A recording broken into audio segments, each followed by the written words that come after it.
Vaksin massal yang digelar RSUD Tendriawa Ruwatampone, Kabupaten Bone, Sulawesi Selatan berakhir ricuh.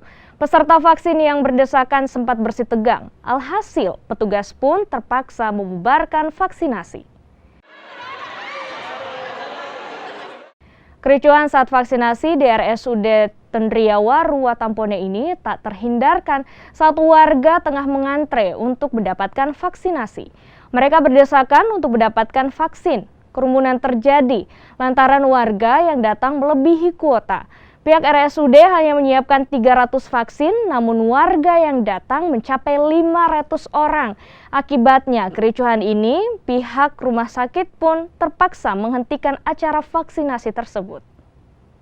Salah bisa sudah sama kita jaga jarak ya tapi nggak begitu kita ya kayaknya kurang tegas ini yang belum itu apa anunya apa foto-foto KTP-nya belum masuk, mereka masih pegang mau di depan semua.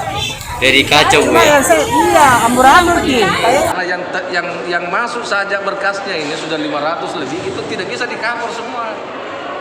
Ya risikonya terlambat. Makanya dari KTP yang masuk cocoknya tunggu saja. Karena masih banyak di depan ini pegang KTP baru mau store, itu artinya mereka baru datang. Itu varidosi.